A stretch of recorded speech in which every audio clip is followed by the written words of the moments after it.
Hello students, कैसे हैं आप सब लोग।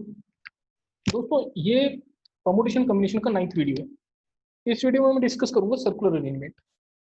अब सर्कुलर अरेंजमेंट में क्या होता है, अरेंजमेंट है तो इसका मतलब परमुटेशन की बात हो रही है। अब सर्कुलर अरेंजमेंट में क्या होता है, सर्कुलर अरेंजमेंट में हमें थोड़ा सा अलग रूल बनाना होता है। किससे? लीनियर अरेंजमेंट से। अभी तक हम जो क्वेश्चन कर रहे थे वो लीनियर अरेंजमेंट के थे। ओके, अब हम करेंगे सर्कुलर अरेंजमेंट के। जैसे सर्कुलर अरेंजमेंट में मान लो मेरे को 4 पर्सन को एक सर्कल के अराउंड बिठाना है। ये 4 प्लेस लोग। ओके, तो मेरे पास 4 पर्सन है, A B C O D. Okay, अब पहले पर्सन को मान लो मैंने पहले ए को अरेंज करना है, या बी को या सी को, किसी को भी अरेंज कर सकता हूँ पहले।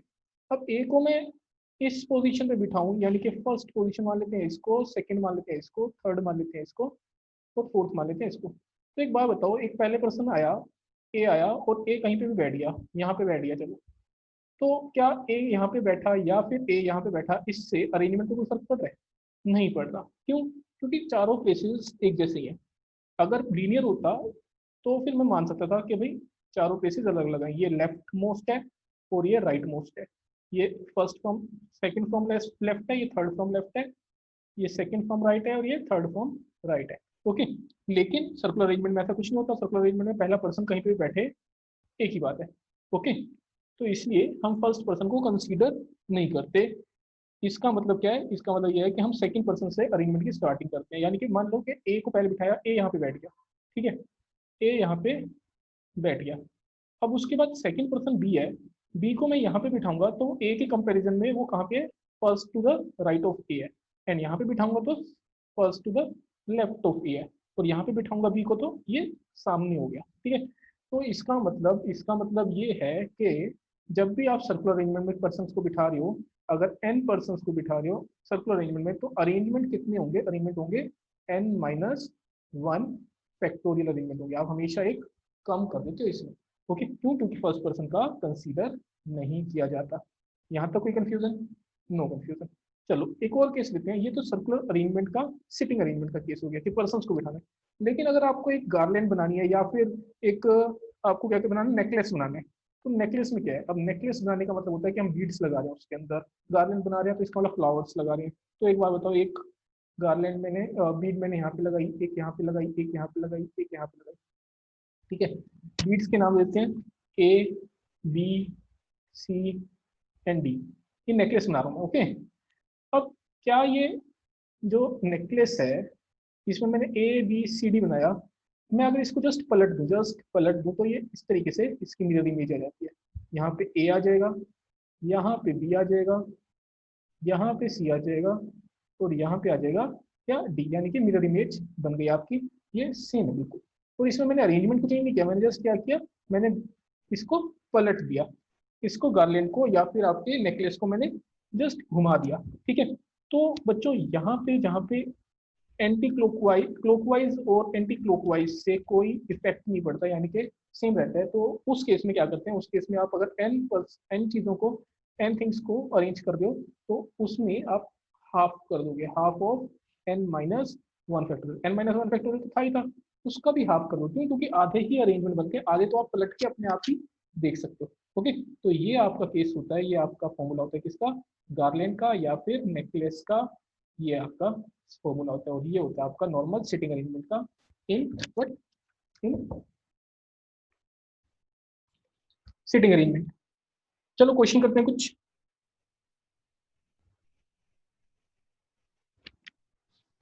In the first question it is said that in how many veg 6 boys form a ring. तो सिंपल सा क्वेश्चन है कि कितनी वेज में मैं 6 बॉयज को अरेंज कर सकता हूँ एक रिंग में। रिंग में मतलब एक सर्कुलर अरेंजमेंट में। ओके, तो आपको पता है 6 बॉयज का केस है, रिंग बनानी है। तो 6 बॉयज की रिंग कितने वेज में बनेगी? 5 फैक्टोरियल वेज में। Simple, 6-1 factorial which will be equal to 5 factorial which will be equal to 120। Okay, this will be your answer. अच्छा, अगर इसी क्वेश्चन में क्या होता कि भाई in how many ways 6 boys form a ring so that 2 boys are always together। कि अगर 6 बॉयज की रिंग बनानी है लेकिन 2 बॉयज हमेशा साथ में होंगे, तो boy 1, boy 2, boy 3, boy 4, boy 5 and boy 6। तो अगर दो साथ में होंगे तो भाई इनको एक ही मान लो ना, हर बार तो यही करते हैं हम। ठीक है। तो मेरे पास कितने आ गए, 1 2 3 4 5, तो इसका मतलब 5 है मेरे पास, तो इसका मतलब ये आ जाएगा मेरे पास 5 minus 1 factorial is equal to 4 factorial. लेकिन ये जो B5 और B6 हैं, ये आपस में अपने अरेंजमेंट चेंज करेंगे कि नहीं करेंगे, तो इंटू 2। अब तो समझ में आ गया होगा ना आपको, क्योंकि अब मैं इतनी बार ये सब चीज़ें बता चुका हूँ। अगर नहीं समझ में आया तो एक बार सारी वीडियोस देखो। अगर आप डायरेक्टली यहाँ पे आओगे तो थोड़ी सी चीज़ें मिस कर दोगे आप, ओके। तो एक बार पूरा अच्छे से देखोगे तो आपको परमुटेशन कॉम्बिनेशन इतना अच्छे से क्लियर हो जाएगा ना, आपको कहीं जाने की जरूरत नहीं पड़ेगी, ठीक है। ओके, आगे बढ़ते हैं, नेक्स्ट क्वेश्चन देखते हैं। नेक्स्ट क्वेश्चन में क्या था, नेक्स्ट क्वेश्चन में कह रहा है in how many ways 7 beads be stung into a necklace. तो 7 बीड्स, एक नेकलेस बनाना है, उसमें 7 बीड्स की जरूरत है मेरे को। ओके, 7 बीड्स से मैं एक नेकलेस बनाना चाह रहा हूँ। तो बच्चों नेकलेस कैसे बनेगा 7 बीड्स से, मैंने आपको बताया था जब नेकलेस बनाना होता है तो एन क्या होता है, ये होता है n-1 फैक्टोरियल, और साथ में 1/2 कर देते हैं, क्योंकि यहाँ पे एंटी क्लॉकवाइज और क्लॉकवाइज मैटर नहीं करता।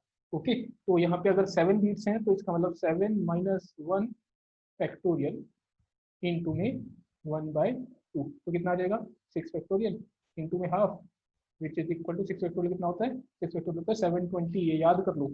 1/2 is equal to 360 will be your answer. Okay, तो सिंपल सिंपल से क्वेश्चन है। अगर आपको कंसेप्ट क्लियर हो गया तो कुछ भी नहीं है क्वेश्चन के अंदर, बिल्कुल इजी क्वेश्चन है, ठीक है। चलो आगे बढ़ते हैं, नेक्स्ट क्वेश्चन देखते हैं। In a meeting of 20 people sitting around a table, find the number of ways in which we can arrange them so that 3 persons are always together. तो क्या है, यहाँ पे 20 पर्सन्स हैं और उनको मेरे को एक अरेंजमेंट बनाना है, सर्कुलर अरेंजमेंट में बिठाना है, so that 3 persons are always together. तो भाई 20 पर्सन्स है, अगर मैं 20 में से पर्सन 1, पर्सन 2, पर्सन 3 और प्लस में 17 पर्सन, ठीक है, इन सबको मैं एक ही कंसीडर कर लूँ, तो मेरे पास टोटल कितने हो गए, 17 प्लस 1 18 पर्सन हो गए कि नहीं हो गए, 18 पर्सन हो गए। और अगर 18 पर्सन है और उसको सर्कुलर अरेंजमेंट में बिठाना है तो इसका मतलब n-1, यानी कि n की वैल्यू कितनी आ जाएगी, n की वैल्यू आ जाएगी 18-1, यानी कि 17 फैक्टोरियल आपका आ जाएगा, ठीक है। लेकिन ये 3 पर्सन जो है इनका अरेंजमेंट भी तो बनेगा, इनका अरेंजमेंट बनाओ, इनका अरेंजमेंट बनेगा इनटू में 3 factorial, this will be your answer. 1 minute, हाँ ठीक है, बिल्कुल ठीक कर रहा हूँ मैं, कुछ प्रॉब्लम नहीं है। तो ये आपका आंसर आ जाएगा, ओके। अच्छा आगे देखते हैं, एक और केस देखते हैं इसमें। अगर इन्होंने कहा था कि ये तो 3 पर्सन है, मान लेते हैं ए बी और सी, ये 3 पर्सन है, और इसमें कहा जाए कि A is always between B and C, A is always between B and C, ठीक है। तो कैसे करेंगे, तो दो केस बनेंगे, ये वाला और ये वाला, ठीक है। तो देखते हैं एक बार कैसे होगा, ये रहेंगे तो साथ में, लेकिन A is always between B and C. तो एक तो आपका आ जाएगा, देखो ए हमेशा बीच में ही रहेगा बी और सी के, तो यहाँ पे 17 फैक्टोरियल मल्टीप्लाइड बाय 2 कर दो, this will be your answer, ठीक है। क्योंकि सर्कुलर अरेंजमेंट नहीं है, बस यहाँ पे 6 केसेस की जगह हमारे पास सिर्फ कितने केस आ गए, हमारे पास सिर्फ 2 केस आ गए, ओके गुड। अच्छा एक और बात को समझते हैं कि यहाँ पे अगर ये लिखा होता कि there is exactly 1 person between A and B, तो इस केस में अब हम क्या करेंगे, इस केस में हम, हमें पता है कि भाई there is exactly 1 person between A and B, A और बी के बीच में एक पर्सन है, पर वो कौन सा पर्सन है हमें नहीं पता, बाकी बचे 18 पर्सन। तो सबसे पहले तो हमें उन 18 पर्सन में से कोई एक पर्सन को चूज करना है, ठीक है। तो 18 केस तो ये हो गए, तो 18 पहले लिख दो। तो उसके बाद अब एक पर्सन चूज हो गया, तो उसके बाद 17 फैक्टोरियल आएगा, ठीक है। 17 फैक्टोरियल क्यों, क्योंकि ये 3 पर्सन तो एक ही साथ रहेंगे ना, जो एक पर्सन चूज कर दिया, और ए और बी एक साथ रहेंगे, ठीक है। और ए और बी के बीच में एक पर्सन है तो इंटू 2 कर दो, क्योंकि ए और बी अपनी पोजीशन को भी चेंज करेंगे, ए बी या फिर बी ए। सपोज करो यहाँ पे ई आ जाता, तो एक केस आ जाता ए ई बी, और एक केस आ जाता बी ई एंड ए, तो ये 2 केस हमेशा बनेंगे हर पर्सन के केस में, ओके। तो इसलिए यहाँ पे मैंने 2 लगाया, ओके। तो ये केस था आपका इस क्वेश्चन में, ये जो डिफरेंट केसेस मैंने बताए हैं, ओके। नेक्स्ट क्वेश्चन देखते हैं। नेक्स्ट क्वेश्चन में क्या कहा है, 3 male and 3 female artist set around a circular table. 3 male और 3 फीमेल आर्टिस्ट हैं जो कि एक सर्कुलर टेबल में बैठे हैं। Pooja is a female artist did not set around adjacent to a male artist, ठीक है। पूजा जो है वो एक फीमेल आर्टिस्ट है जो मेल आर्टिस्ट के साथ नहीं बैठती, and Jatin is a male artist did not set adjacent to a female artist. तो जतिन क्या करता है, जतिन फीमेल आर्टिस्ट के साथ नहीं बैठता। इन how many ways this could be done, कितनी वेज में हम कर सकते हैं। देखो एक सर्कल है, यहाँ पे 6%। अगर कौन पूजा किसी फीमेल आर्टिस्ट मेल आर्टिस्ट के साथ नहीं बैठती है, तो पूजा कहीं भी बैठेगी उसके दोनों तरफ फीमेल आर्टिस्ट ही होंगी, फीमेल एंड फीमेल। और जतिन जो है वो मेल आर्टिस्ट के एडजेसेंट ही बैठता है, फीमेल आर्टिस्ट के एडजेसेंट नहीं बैठता। तो जतिन ना यहाँ बैठ सकता है, ना यहाँ बैठ सकता है, और ना यहाँ बैठ सकता है, तो जतिन तो यहाँ पे बैठेगा। इसका मतलब एक चीज क्लियर होगी कि पूजा और जतिन जो है वो आमने सामने बैठेंगे।